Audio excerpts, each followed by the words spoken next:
Again, I want to share a quick thank you for Jay Raskin, a fellow of the Institute, and I think our President Award winner last year, Jay, has been also a part of a couple of our committees, but a leader in our chapter. We really appreciate him stepping forward to, like I said, put together the ideas for this. He thought it was really important, and then also to help us organize it and get it together. He's been a leader in seismic resilience in Oregon and nationally, starting with emergency planning efforts for Oregon coastal communities when the threat of a Cascadia earthquake and tsunami was first recognized.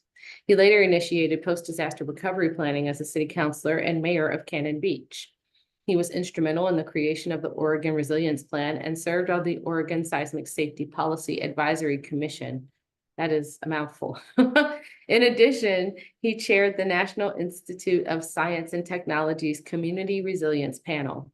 A member of the AIA Oregon Legislative Committee, he has helped pass resilience legislation in Oregon.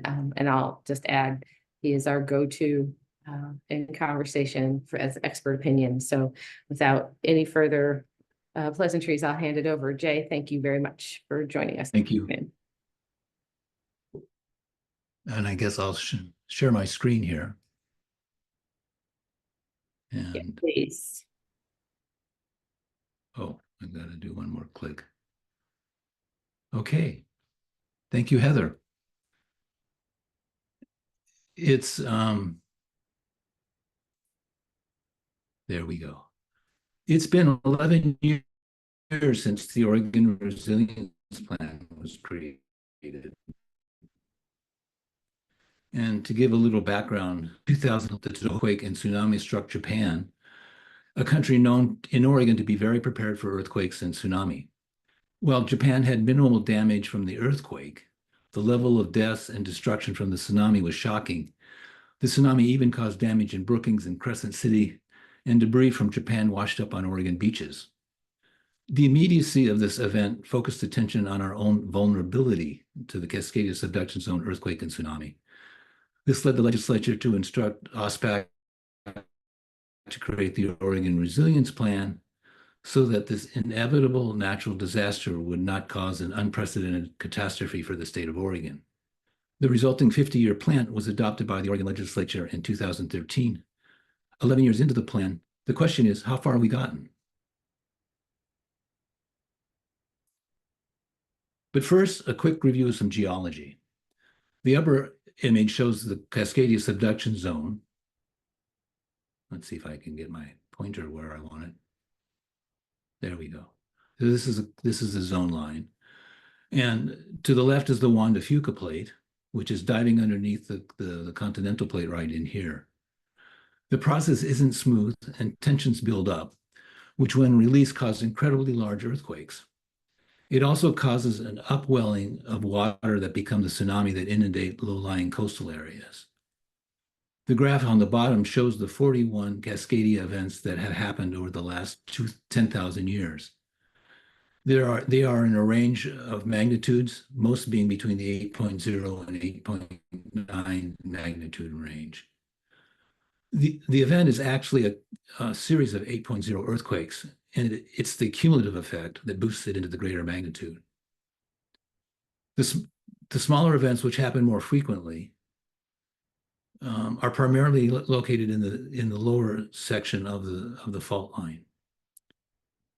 The average time between events is 246 years. Lest you think we might be safe. Oh, so the last event was 324 years ago, so we passed the average by 78 years.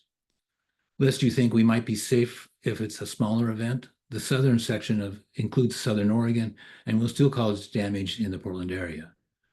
We are living on borrowed time.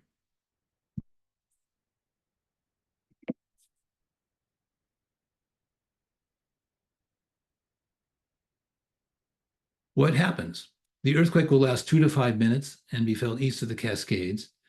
The map on the left shows the potential level of damage due to shaking, most strongly on the coast, and getting a little, but even inland areas stretching into central and eastern Oregon will have strong shaking in areas of poor soil. You can see how the red bleeds into these areas, and this damaging area right here is actually still felt in eastern Oregon.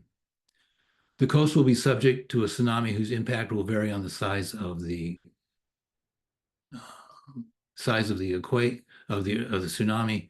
This is a map, a TIMS map done by Dogami, and it shows different different inundation levels depending on how big the tsunami will be. This purple is the smallest event, which in Seaside case inundates most of the city. And then as you see the bright yellow, that's the worst case event. And these maps exist for the whole Oregon coast. It's important to remember that this will be a regional event affecting Oregon, Northern California, Washington, and Southern British Columbia.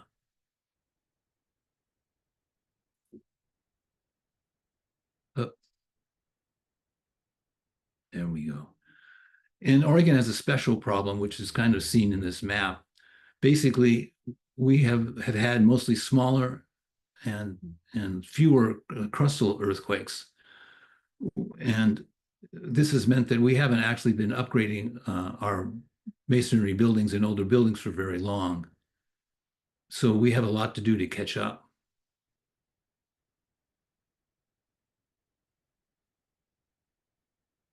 The Oregon Resilience Plan looked into the level of damage and the number of deaths, displaced households, and other impacts. And it also did an estimate of the cost. The death range for both the earthquake and tsunami is the death rate shown here is for both earthquake and tsunami, and is variable depending on the time of day and the season. In any case, these are conservative numbers. The photo down here is the fuel storage tanks on the Willamette River, and they represent the single largest source of hazardous waste that will be released into the environment.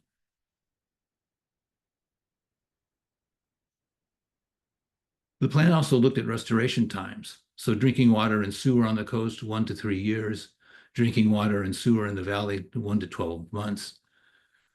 Partial restoration of priority highways in the valley, 6 to 12 months. Healthcare facilities on the coast, over 3 years. Healthcare facilities in the valley, 18 months. Restore electricity on the coast, 3 to 6 months. Restore electricity in the valley, 1 to 3 months.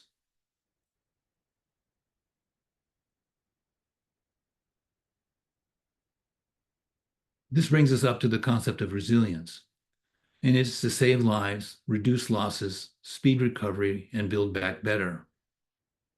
We know what our vulnerabilities are. We also know how to reduce those vulnerabilities. We have the example of Chile's 2010 earthquake and tsunami, which was able to keep deaths to 500 people, and they were up and running after several weeks. So we know the targets are possible. The first target is 3 days to restore emergency services. This is a standard 72-hour mantra for personal emergency preparedness that we've heard for a long time. 3 weeks to restore pre-disaster service levels to really about 90%, and then take the next 3 years to improve the infrastructure. The graph below shows what we're talking about. The disaster hits in low resilience Oregon and Washington as well.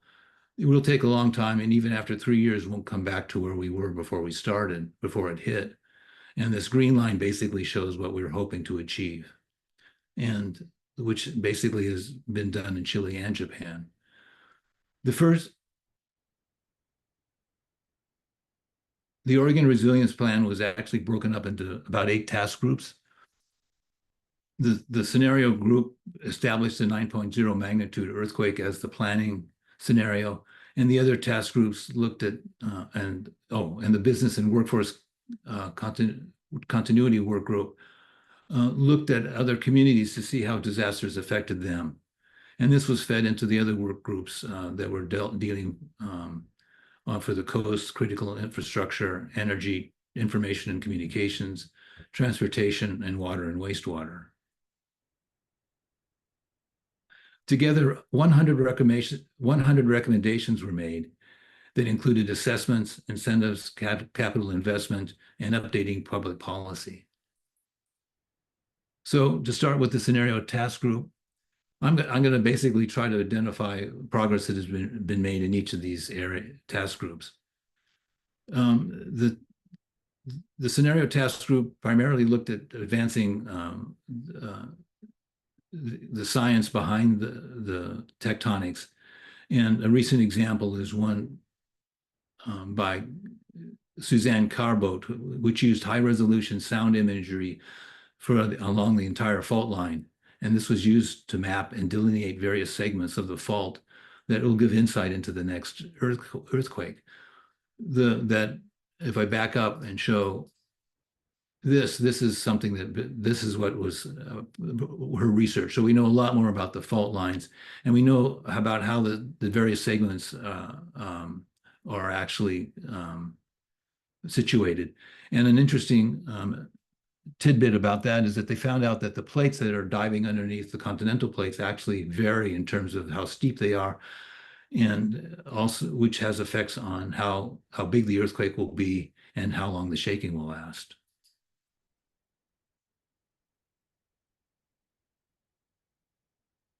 There have been other reports. One, Dogami has been doing work as well, and for the Regional Disaster Preparedness Organization, they commissioned two reports.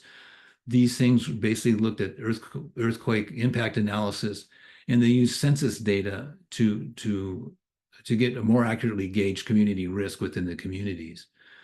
When they accomplished this, they ported it over to Econ Northwest, who actually then did economic impacts.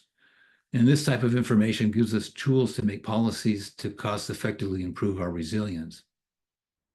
These detailed hazard studies actually were done in a number of other Oregon counties as well. The Business and Workforce Continuity Task Group looked at impacts of major disasters on other communities, and they observed that businesses and communities that were able to reestablish services in 2 to 4 weeks had much stronger recoveries. And so this became the basis of the 3-week resilience goal. Their recommendation to establish realistic timeframes for how long people would be on their own was adopted.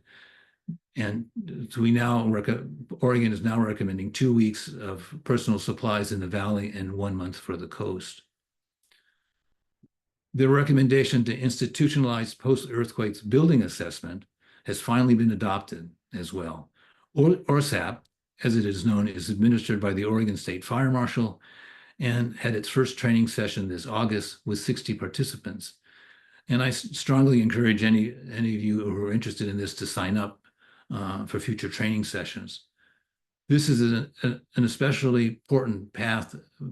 It's actually a critical path between recovery and marks actually the beginning of recovery efforts after relief efforts have ended. The task group also recommended continuing funding of the Seismic Rehabilitation Grant Program that targets existing schools and emergency service facilities. The legislature has been supportive of this and funded another $90 million this year, bringing the total funding to over $770 million. Just for schools, however, almost $400 million of need still exists. Unfortunately, the task group's recommendation for incentives for other types of buildings, especially URMs, remains unfunded. Shifting over to the Coastal Communities Task Group, they looked at a wide impact on both the tsunami and the earthquake for the coast.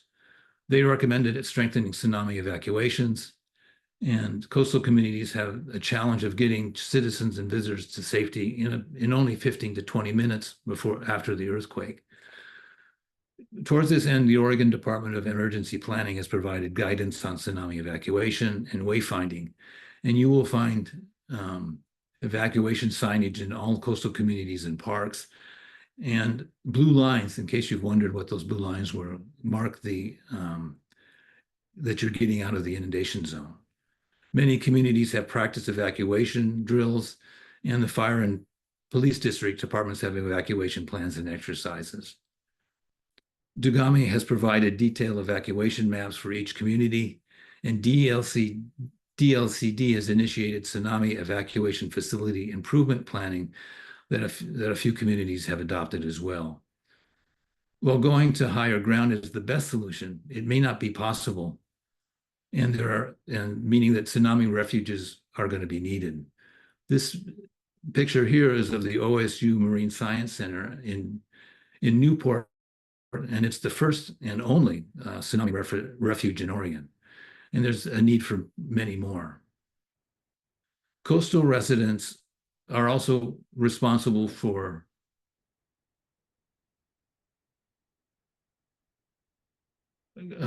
stockpiling 1 month of supplies, but the coastal communities have to provide food, water, sanitation, and healthcare for visitors who may be 3 to 4 or more times numerous than local residents. The Emergency Volunteer Corps of Nehalem Bay is probably the best example of a community effort to develop plans to provide shelter, water, and food for residents and visitors. But most other communities have plans as well. There was a recommendation to seismically upgrade or relocate essential facilities. The photo in the middle is a view of the Yachats Fire Station, which was recently relocated out of the inundation zone.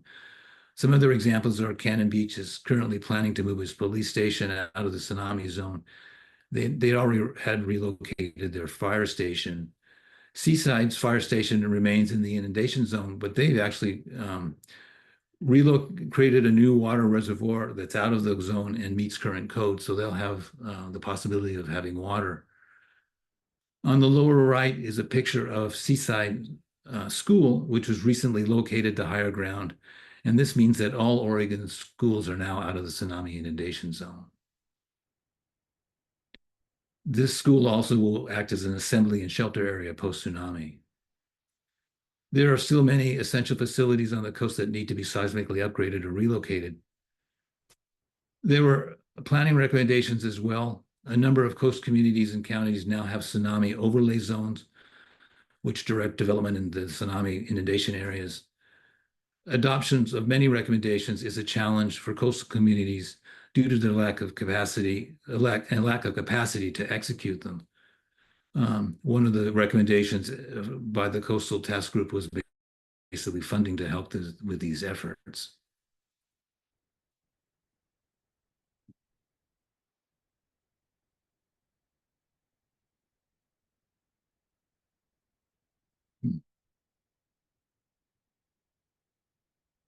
I'm having trouble. Okay. The Business and Workforce Continuity Task Group looked at the impact of major disasters on other communities, and they observed that businesses and communities that were able to reestablish services in 2 to 4 weeks had much stronger recoveries. And this became the basis of the 3-week resilience goal. The recommendation for realistic timeframes for how long people would be on their own was adopted: 2 weeks in the valley and a month for the coast. Their recommendation to institutionalize post-earthquake building assessment has finally been adopted. Oh, excuse me. I'm kind of nervous about this, and so I apologize. The Critical and Essential Building Task Group established target dates of recovery for various types of buildings, essential facilities, schools, critical buildings, housing, retail, financial, and compare them to current status in each of the 4 zones.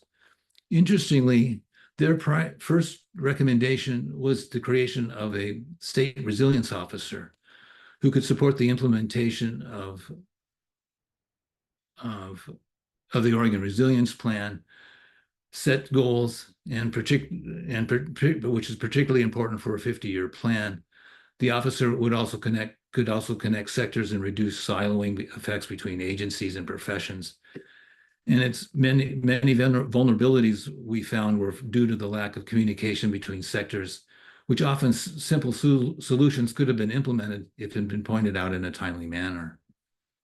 The first state resilience officer was Mike Harriman, and the current one is Jana Papamathieu.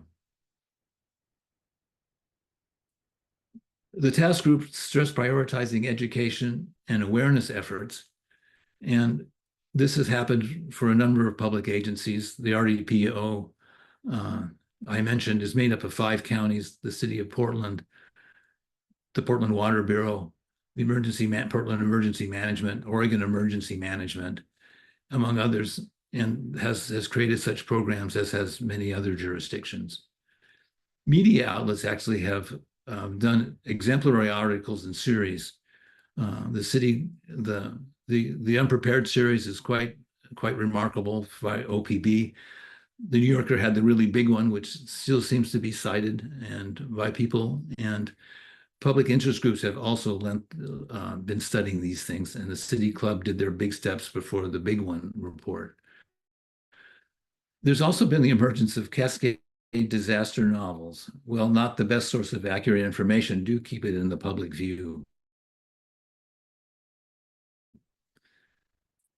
The task group also supported performance-based rating systems. One such system is the U.S. Resilience Council's building rating system that certifies seismic and performance, and it's similar to it was similar to and based on the LEED program. It's in that has different levels of performance: silver, gold, and platinum. What they rate, though, is safety, damage, and recovery. A number of buildings have been seismically rated in Oregon. The Oregon State Treasury Building, which is on the upper left, is the first and only platinum rated building in Oregon. The Mercy Corps, the Society Hotel, the Plow Works Building, and Martha Washington Hotel are actually were masonry retrofit projects that were able to receive silver ratings. And the Parkrose Middle School is a new school that receives silver ratings. They hope to enlarge the types of hazards being rated to wind and flood, and want to add a carbon replacement category as well. Another recommendation was upgrading and replacing hospitals, emergency operations centers, fire and police stations. This has had some success. All of the fire stations in Portland and the Tualatin Valley Fire and Rescue and a number of other systems have been fully upgraded and replaced. As mentioned, this seismic rehabilitation grant program funding has helped communities seeking to do this, but there's still work to be done. The upper left picture here is the Emergency Operations Center for Portland, which is also LEED certified. This is the water facility upgrade in Portland. This represents the fire station upgrades done in Portland, and this is the new county, Multnomah County Healthcare Facility. Beaverton School District took up a recommendation of using newer schools as shelters. They found that in addition to providing a service that communities expected, it helped them with their own obligations to take care of students and staff during the 72 hours following the earthquake, and found that it would lower their insurance costs and reduce the recovery time following the earthquake. The resilience measures include risk category 4 structural standards, generator and fuel storage, electrical wiring for emergency circuits, water service stub outs, natural gas shutoff valves, restrained joints on water and sewer lines, and solar PV interconnection. They also took advantage of the natural lighting, ventilation, and other sustainability measures. Only multi-purpose rooms 2,500 square feet or more would be dedicated for shelter use, and it does not impose type 4 non-structural standards for the entire school. This became the standard for all of the district's new schools, but adoption by other districts has been kind of sporadic, so the AIA has been supporting legislation to expand it to the other districts. Resilience measures that in Beaverton basically have only cost 1 to 1.5% of construction costs, which is pretty minimal. The task group also made recommendations for other building, for incentives for seismic upgrades for other building types. And 2 bills have been passed by this legislature. And these allow cities and counties to provide local guarantee and property tax relief, property tax exemption programs. But as far as I know, no county or city has established either, but it's there to take advantage of. Moving on to the transportation task group, they looked at roads and bridges, airports, rail, ports, and public transit. One of the key developments that came out of the ORP and was ODOT's publishing the Seismic Plus report that laid out their approach to seismically upgrade Oregon's highways and bridges. This map on the right shows you the tiered system that they set up. Tier 1, shown in blue on the map, identified key logistical routes needed to immediately following the quake. Tier 2 are shown in green and black line. Excuse me, I changed this out. So this basically shows priorities for upgrades for these systems so that it can go around the state. This dark blue, this blue line is really what they hope to establish first, since there's going to be a lot of landslides and destruction on the western part of the state. They were going to be relying on this 97 to basically feed into the valley, and so that's these 2 connections. And then they want to do connections out to the coast as well. It's difficult to know where we are since no specific funding has been dedicated to its implementation, and it doesn't help that ODOT has funding problems due to lower tax receipts.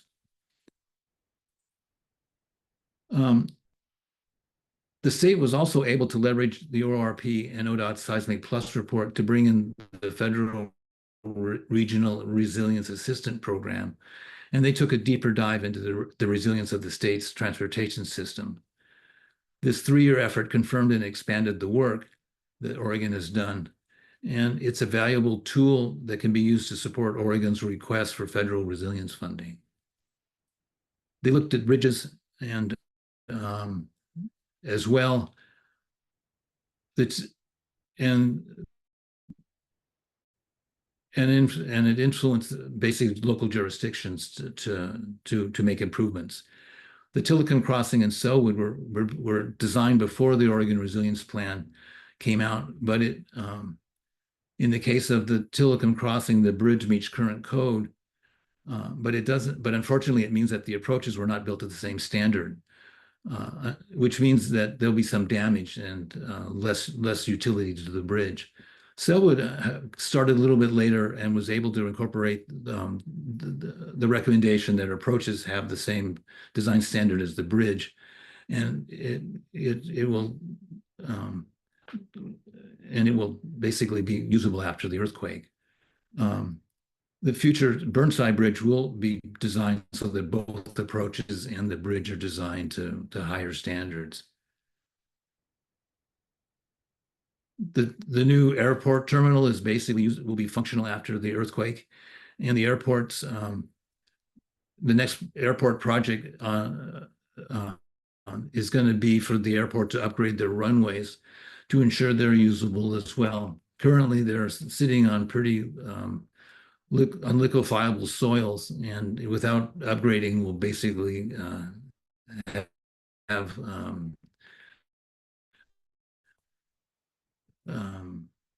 lateral spreading, which would have made them unusable. So, just on the coast, which is positioning itself to be an important logistics center, a role that Redmond's Airport is also pursuing east of the Cascade. The task group looked primarily at this zone right here in the red along the Willamette River in Northwest Portland. It's the home for liquid fuel port terminals, transmission lines, and transfer stations, natural gas, high voltage substation and transmission lines, and local distribution of electrical substation. It is the single most vulnerable and dangerous area to a Cascadia earthquake, and has liquefiable soils, and it contains 95% of the large capacity oil and liquid fuel storage in the state. In 2022, Senate Bill 1567, DEQ was finally given authority to provide oversight for these facilities at the hub and other facilities in Lane, Multnomah, and Columbia counties. Addressing the safety and resilience of these facilities is one of the most pressing problems confronting Oregon, and the state now has the tools necessary to do it. The Department of Energy has been active in providing guidance for local energy resilience. To reduce resilience on the fuel storage at the hub, they developed the Oregon Fuel Action Plan, and there's plans for efficient use of limited fuel that will be available following the earthquake. Local utility companies have made efforts, and I'm pointing out the Central Lincoln PUD, which has the most comprehensive effort, which is notable since they're dealing with both tsunami and earthquake. The Public Utilities Commission has been encouraging our energy companies on both resilience and reliability efforts, and BPA is upgrading their power grid to make sure it's usable following the earthquake. The wastewater, perhaps the biggest impact of the Oregon Resilience Plan has been on Oregon's water and wastewater systems. The largest water districts, especially the Portland Water Bureau and the Portland Tualatin Valley Water District, have led the way. The Water Bureau has been quietly upgrading its pump stations, seismically upgrading the numerous reservoirs that one finds dotted around the city, as well as signature projects such as the Washington Park Reservoir. This photo on the right is of the water tank up on top of Castle Crest, and you can see these elements that basically tie that tank down to the ground. In Washington Park, this pond that kind of lets us remember the old reservoirs is actually sitting on top of a huge seismically rated water tank. And the Bureau is actually also looking at trying to get a pipeline underneath the Willamette River, which is called the Willamette River Crossing.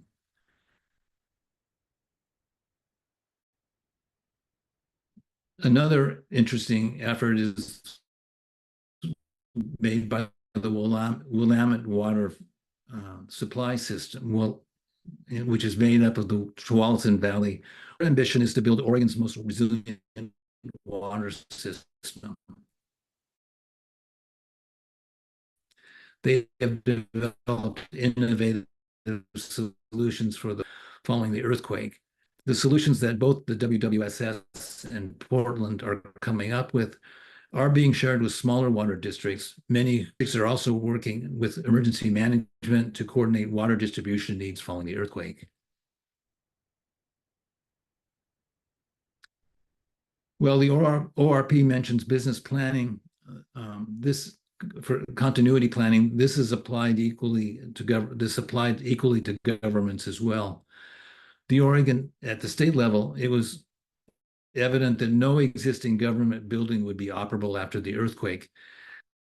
So the idea was proposed to create a resilient state office building that would be operable and self-sufficient following the earthquake.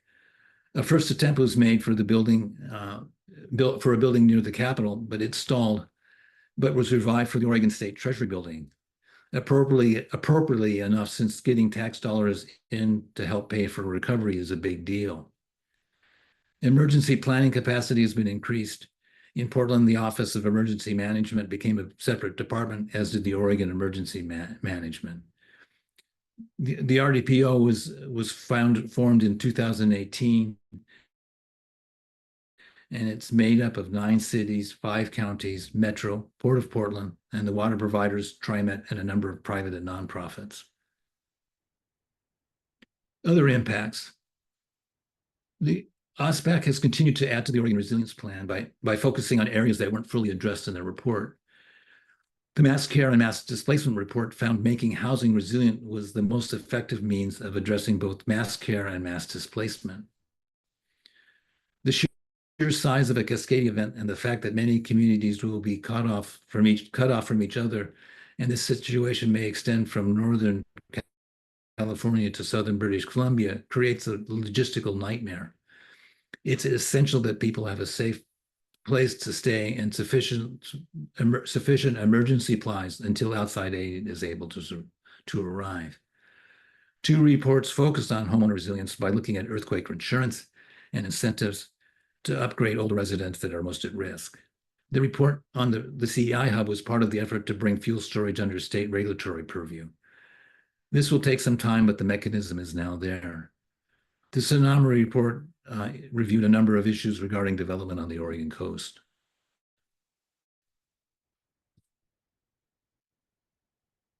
It actually had the resilience plan actually had impacts outside of Oregon. The National Institute of Science, Standards and Technology Community Resilience Planning Guide is based on the Oregon Resilience Plan in many ways. They expanded it to become multi-hazard and added economic and social equity into the mix, and they're providing support for implementation. Resilience efforts have not always gone forwards. There were numerous recommendations regarding upgrading or replacing commercial and residential URMs that came to a screeching halt when the Portland's unreinforced masonry project floundered by pushback from a coalition of masonry building owners, the business community, and minority groups who were concerned about costs and gentrification. The city pulled back, but further efforts actually ended over a question of placarding URMs, stating that they were unsafe, which a court deemed unlawful. The problem has not gone away, so a new effort is needed that will need to solve the funding and equity issues. As for placarding, encouraging adoption of the USRC rating systems or other rating systems for buildings needs to be developed. So we've been making progress. However, the question remains of how we are doing. Will we get to our resilience goal? On the left is a graph of what we hoped would happen, that the level of response needed to rebuild would steadily decrease as the level of resilience increased, and do so quickly enough so that we were well on our way at the halfway point to take into account that we really don't know if we have 39 years before the quake happens. What we fear is the graph on the right, which is that we're making some progress, but not enough. We just don't know. One clue is this plan, since the plan is weighted heavily towards critical infrastructure, is the ASCE infrastructure report card, which just came out. It shows C's and D's for Oregon's infrastructure, which indicates that a lot still needs to be accomplished. And it really doesn't address the level of resilience. We need a set of measurable metrics that are also understandable by the public. The Oregon Resilience Plan did recommend developing such metrics using the methodology from the report. Basically, the idea would be to track the number of hours and days that communities should expect to wait until major relief arrives, and how long do we expect that the community itself would have to wait to achieve 90% restoration of roads and services, harking back to the goals of the 3 days and 3 weeks. The Dogami studies provide the information and the ratings that can be used to do these reports, which would need to be updated regularly. It also allows for comparisons so that citizens of each community can ask elected officials why they don't rate as well as neighboring communities. As the title suggests, Oregon and its communities need to be resilient to a number of hazards. Each of them have their own challenges and solutions. Although taken individually, few of them would have the regional impact of a Cascadia event. But climate-related hazards will be more serious if we are unable to curb greenhouse gas emissions. However, if you focus on one hazard, it doesn't give you a pass for the other hazards. In a broader sense, we have to adapt to the geological and climatic environment in which we live. The challenge is how to ensure that, and I think architects have a role to play in imagining how to do this. that's it for my presentation, and the remaining 15 minutes is open for questions. So Thank you, Jay. yeah. Yeah, everyone, please feel free to unmute your mics. You can turn your cameras on if you wish, or you can put questions in the chat box. Oh, I need to stop share, I believe. There we go.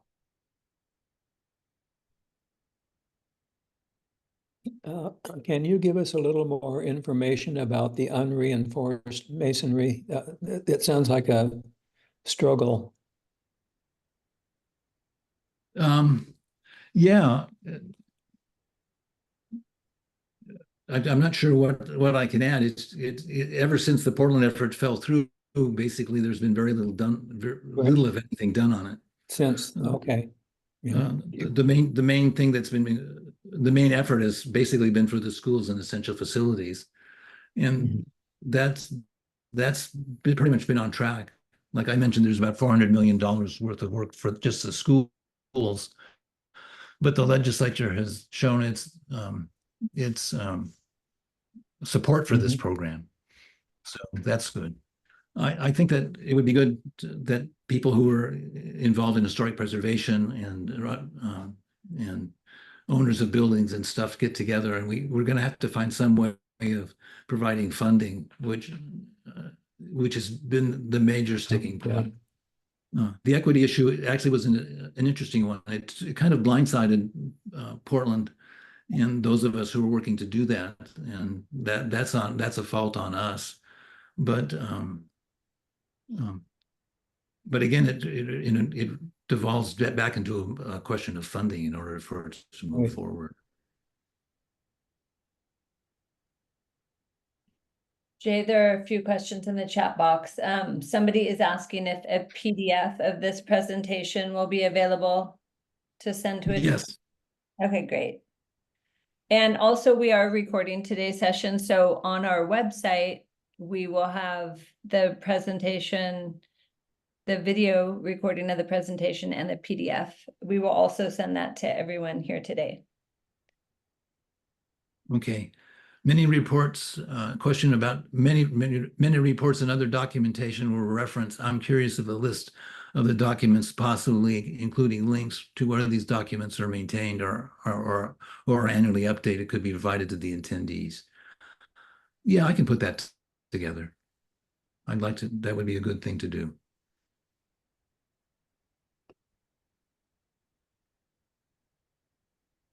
I think David Thruston has a question in the chat box that says, is there an expectation of tsunami impacts on the Portland metro area rivers? If so, are upgraded reservoirs and treatment plants designed for this? The tsunami will come all the way to Portland, but it's going to be inches. So it's not a problem for Portland.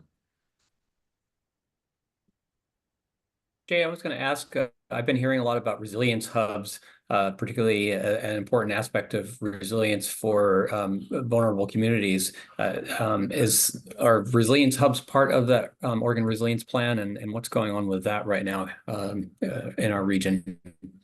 That wasn't part of the plan, but it's they are. I don't have much information about those. They basically have been in plan. In my mind, the problems with them is basically finding where they're going to be.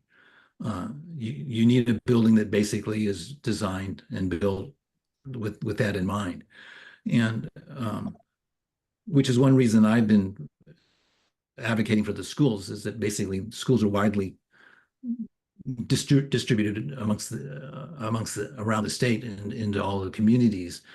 And you can basically, when they're built new, you can provide for that, and there's a reason for them.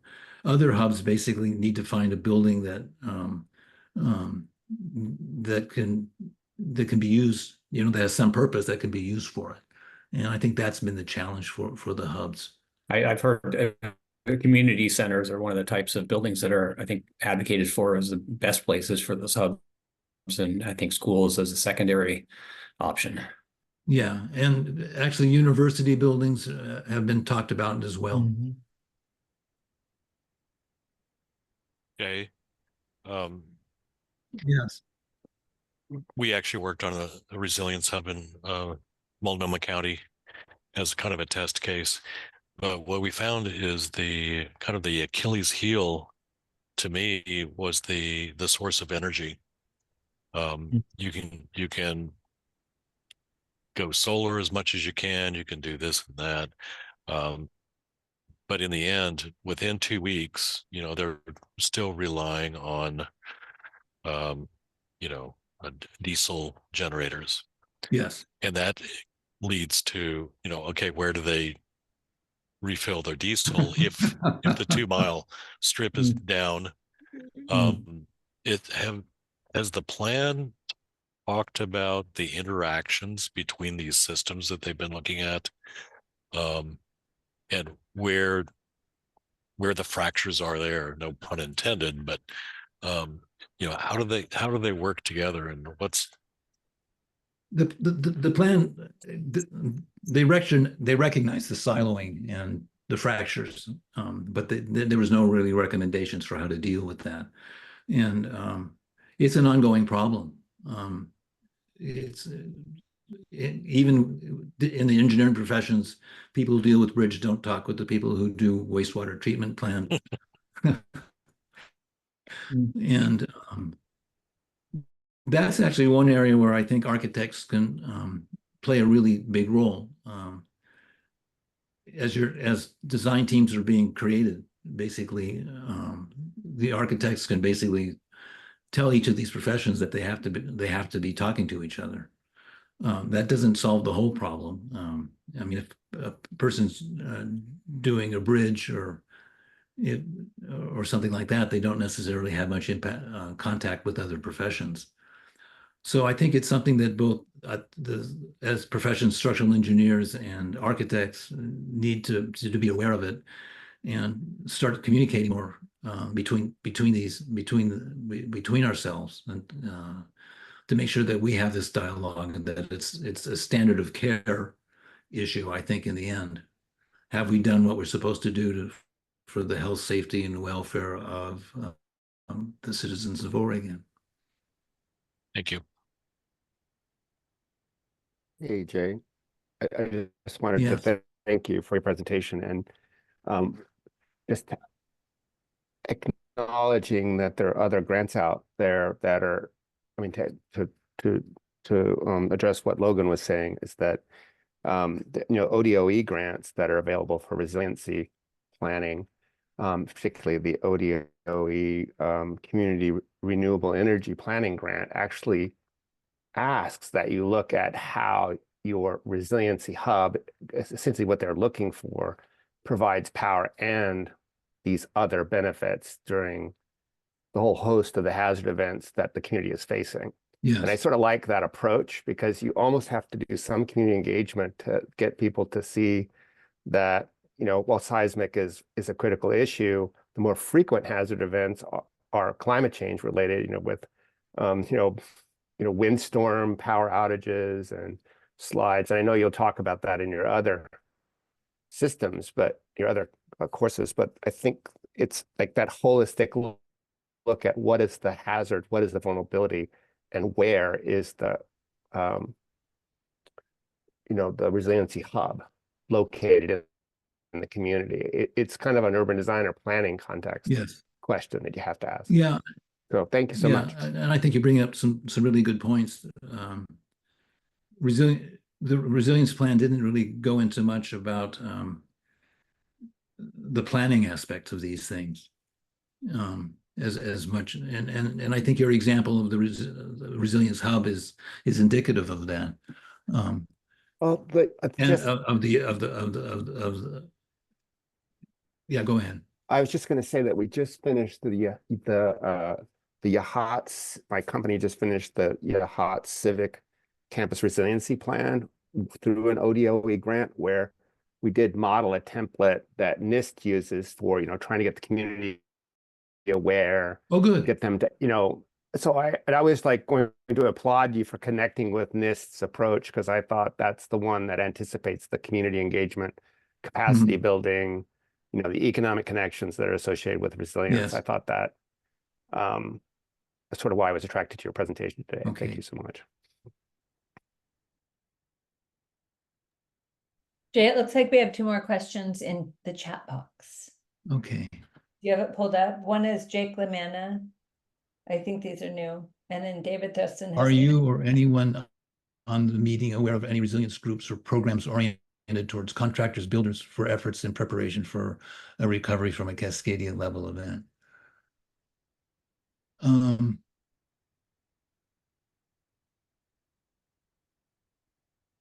I'm resilience. Oh, I can't do that.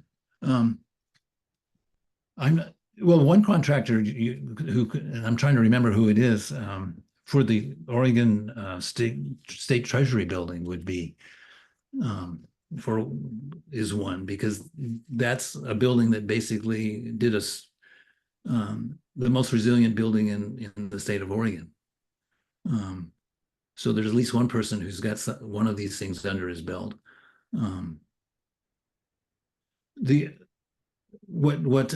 Actually, there are firms, there actually are firms that do the whole packet, but they tend to be larger, and they tend to be focused on, for one group is Jacobs, which is here in Oregon. They took over,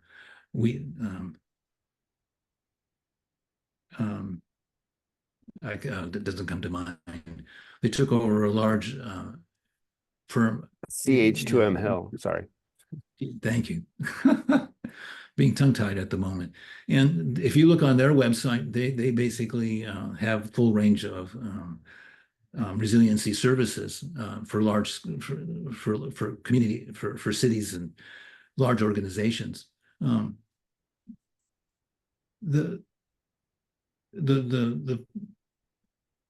there are companies in Oregon that basically have done this sort of resiliency, large scale resiliency planning, but frustratingly, it tends to be proprietary information. So they don't put this information out there for what they're doing and how they're doing it. I hope that answers your question.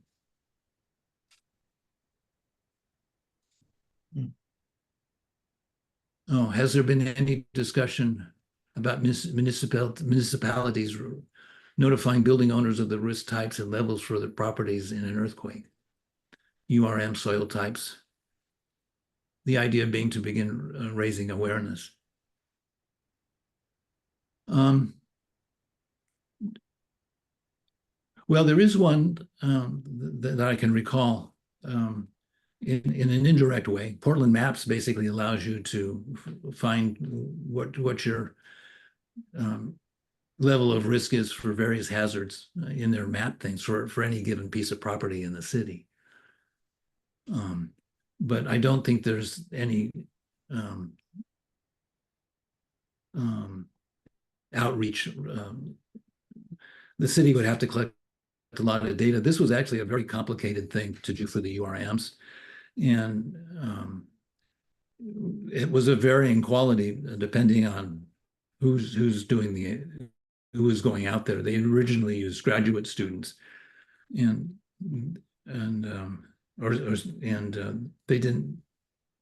They had to go back and kind of fix a lot of that. So it turned out to be a complicated thing, and I don't think the cities are going to be doing it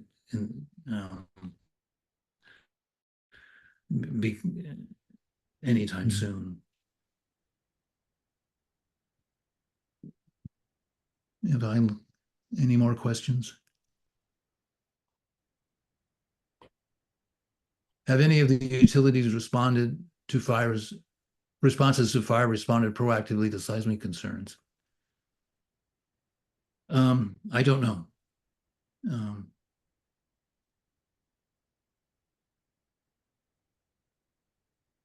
And I think that's it for the questions. Well, I'm very that's it for my presentation, and I wanted to remind people that there are 4 other sessions. Alan Scott will examine resilience with respect to climate change. Kurt Wilson will look on will focus on wildfire. Kent Yu will discuss ASCE's work on functional recovery. And this is something that's important for architects to keep track of because it will eventually make its way into the building code. The idea is to have a separate chapter on functional recovery. Another name for resiliency. And Yu-Mei Wang will speak about critical infrastructure. This last one is basically going to be an in-person event and as well as online. And we're going to have an in-person panel discussion as well, where the 5 of us will be there, and Jay Wilson is going to moderate the session. And that's it. Thank you so much. Thank you so much, Jay. Thank you. Thanks, everyone. Enjoy your weekend.